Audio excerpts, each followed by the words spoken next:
네, 생활 속 법률 상식 이 시간 함께 하실 분부터 모셔봐야죠. 네, 언제나 바른 노무 상식을 우리에게 전해주시는 분입니다. 가야 노무법인의 안정훈 노무사 자리해 주셨습니다. 안녕하세요. 안녕하세요. 네, 안녕하세요. 뭐 본격적인 휴가철인데 어떻게 휴가는 다녀오셨는지요?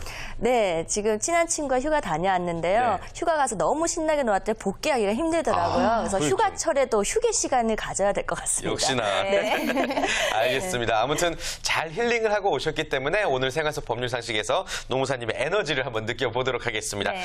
자, 긴 말 필요 없이 오늘 해결해야 될 그 상담 사례부터 먼저 확인해 보겠습니다. 네, 안녕하세요. 저는 휴학을 하고 이 커피 전문점에서 하루에 4시간씩 15개월째 아르바이트를 하고 있는 여대생입니다. 학생으로 평범하게 공부만 하고 싶었지만 비싼 등록금에 조금이라도 보탬이 됐으면 하는 바람에서 시작한 일이 벌써 이렇게 시간이 흐른 건데요.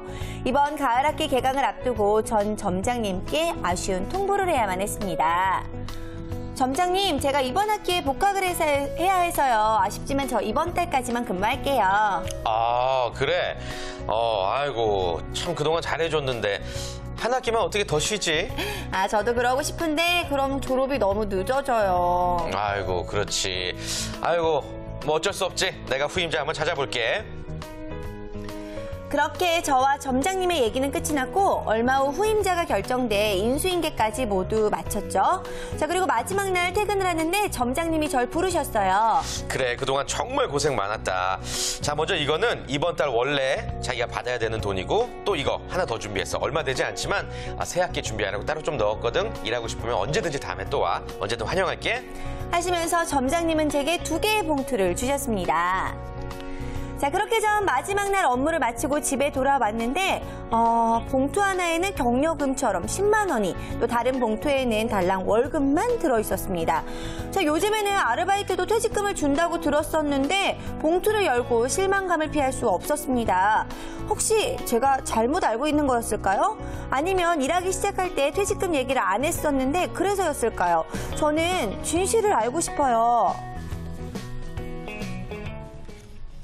네, 저도 너무 궁금합니다. 일단 아르바이트생들이 퇴직금을 받을 수 있는지에 대해서도 궁금하기도 하고요. 또 정규직과 이 퇴직금 계산 방법이 다르지 않나도 궁금하고요. 네, 지금 사실 노동 관련 법규에서 가장 많이 발생하는 사건이 퇴직금 관련 사건입니다. 예. 근데 근로기준법상 퇴직금을 적용되는 거는 근로기준법상 근로자만 된다면 1년 이상 근무하였다면 일용직 근로자나 아르바이트나 비정규직, 정규직 상관없이 모두 동일하게 퇴직금 적용을 받게 됩니다. 와, 1년 이상 일을 하게 됐다면 퇴직금을 받을 수 있다. 이거 좀 놀라운 사실인 것 같은데, 자, 그렇다면 사례 속 여학생 같은 경우에는요, 일을 시작하기 전에 퇴직금에 대한 이야기를 하지 않았기 때문에 나는 못 받을 수도 있겠다라고 생각을 하고 있는 것 같은데 이런 경우에는 어떤가요?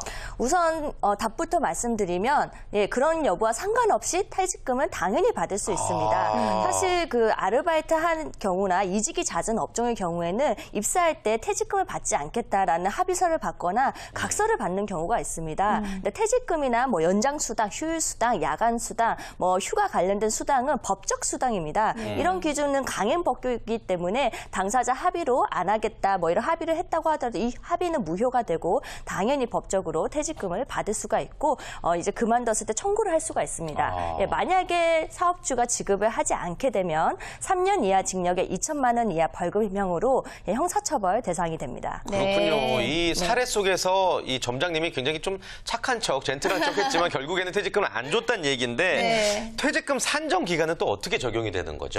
예, 퇴직금 산정 기간은 근속 기간이 되는데요. 근속 기간이라고 하면 일을 시작한 날부터 그만두는 날까지 됩니다. 근데 간혹 뭐 아르바이트 기간인 경우 뭐 수습 기간은 뺀다, 일용직이었다가 정규직으로 전환됐을 때는 일용직 기간은 뭐 뺀다 이렇게 뭐 또 사업주가 얘기하는 경우가 있는데 그렇지 않습니다. 근무한 기간부터 시작일부터 종료일까지이기 때문에 본 사례의 경우에는 아르바이트로 15개월 근무했다면 15개월 전부 근속 기간에 되어 퇴직금 산정 기준이 되게 됩니다. 이거 1년 이상 일을 하면 된다라는 부분에서 혹시 나중에 나도 해당이 되나 계속 방송 내내서는 이 생각을 하게 되는데 저희가 1년이 좀 넘었네요. 네, 그렇네요. 자, 근속하는 기간에 따라 퇴직금도 다르게 책정이 된다라는 말씀이신데 자, 이거 어떻게 책정이 돼야 되는 건지 저희도 잘 알아야 될 것 같아요. 네, 그럼 나중에 따로 봬요, 설 씨. 네, 부탁드리겠습니다. 네, 퇴직금 계산 방법은요. 퇴직하기 전 3개월 동안 받은 총 임금을 3개월 동안 총 일수로 나누고 곱하기 30 그리고 총 근무 일수 나누기 365일 됩니다. 수식이 좀 복잡할 수 있지만 네, 대략으로 하면 1년 근무하면 한 달 급여 이렇게 됩니다. 계산을 하면. 그렇군요. 네. 그 퇴직금에 포함되는 항목은 어떤 것들이 있어요? 네, 3개월 동안 받은 임금 총 임금을 말하기 때문에 예. 급여 뭐 기본급뿐만 아니라 연장수당, 야간수당, 휴일수당, 또 상여금, 그리고 뭐 근속수당, 기술수당 이런 기타 항목이 있다면 이제 근로의 대가로 받은 임금 항목은 뭐 명칭과 상관없이 모두 포함하게 됩니다. 네. 그렇군요. 자, 아무래도 그렇다면은 저희가 가장 중요한 거는 이 사례 속의 여학생의 경우가 아닐까 싶은데 노무사님의 말씀대로라면은 분명히 퇴직금을 받을 수 있다라는 말씀이시잖아요. 자, 그런데 제 친구들을 보니까 이 퇴직금 많이 받을 수 있는 방법이 있다 뭐 이렇게 이야기를 하던데 뭐 방법이 정말 따로 있을까요? 네, 우선 사례성 여학생은 당연히 받을 수 있습니다. 네, 그리고 퇴직금 많이 받을 수 있는 방법은 제가 아까 수식을 말씀드렸는데 수식에서 분모가 작아야 됩니다. 그래서 아까 수식을 제가 다시 말씀드리면 3개월 동안 받은 총 임금을 3개월 동안 총 일수로 나누고 곱하기 30 그리고 총 근무기간 나누기 365일이에요. 그래서 분모가 작아지기 위해서는 이제 포함되는 근무 월수가 작아야 되죠. 그러니까 그 특정 월이 들어가면 이제 분모가 작아질 수가 있죠. 그 달이 뭐죠, 태지 씨? 윤달. 예, 윤달. 네, 윤달. 맞습니다. 예. 네, 2월 달이 포함하게 되면 분모가 작아지기 때문에 퇴직금이 더 많아집니다. 그래서 뭐 한 월급여가 200만 원 정도 되고 18개월 정도 근무했다면 2월 달을 포함해서 계산했을 때와 2월 달을 포함하지 않고 계산했을 때가 한 10만 원 정도 차이가 나요. 그렇기 때문에 만약에 장기 근속자의 경우에는 더 이제 차이가 나서 퇴직자의 경우에는 좀 전략적으로 퇴직 기간 정하는 것도 좀 도움이 될 수가 있습니다. 네. 저는 이거를 왜 잘 알고 있냐면요. 네. 제 아내가 퇴사할 때 퇴직금을 그냥 1년당 한 달의 월급 정도라고 계산을 하면 된대요. 근데 그렇게 될 게 너무 적을 것 같더라고요. 그래서 제가 이 공식을 계산을 해가지고 직접 또 계산을 했었던 그런 기억이 나는데. 잘 받으셨어요? 네, 네. 정확하게 잘 받았던 것 같아요. 네. 아무튼 근속기간이 아무리 길더라도 또 퇴직금 적용이 안 되는 경우도 있다고 얘기 들었어요. 예, 맞습니다. 네, 퇴직금은 1년 이상 되면 당연히 적용될 수 있는데 근무 시간이 너무 짧은 최단 근로자의 경우에는 적용이 안 됩니다.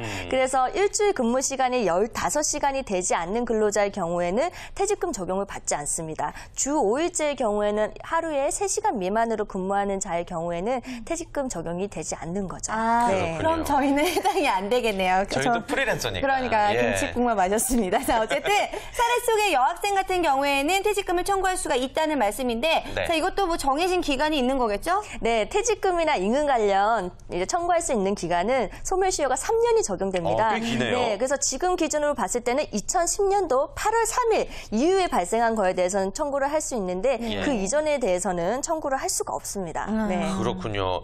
그 2010년 9월의 경우는 그럼 8월까지라고 말씀하셨는데 9월의 경우에는 어떻게 해요? 네, 지금 얼마 안 남았기 때문에 예. 이제 우선은 소멸시효를 중지를 시키고 연장을 해야 됩니다. 중지를 하기 위해서는 자신이 이제 해달라 청구를 표시해야 되기 때문에 이제 내용 증명서를 우선 보내시고요. 그리고 민사소송을 하셔야 됩니다. 민사소송을 하면 소재기부터 10년까지 연장이 됩니다. 네, 근데 지금 뭐 10년 전에 받았던 100만 원이 10년 뒤에도 100만 원일 수는 없잖아요. 그래서 이자가 붙게 되는데 1년에 연이자 20%가 붙게 됩니다. 그래서 100만 원을 못 받았으면 1년 뒤엔 120만 원, 2년 뒤에는 140만 원, 10년 뒤에는 150만 원, 아니죠, 300만 원을 받을 수 있게 되는 거죠. 그렇군요. 아무튼 이 퇴직금이라는 것은 회사 입장에서는 의무고 또 노동자 입장에서는 권리이기 때문에 반드시 여러분들이 잘 체크를 하셔야 될 것 같습니다. 네. 마지막으로 퇴직금과 관련해서 한 말씀 부탁드릴게요. 네, 퇴직금을 1년 이상 근무했으면 근로자는 당연히 받을 수 있는 겁니다.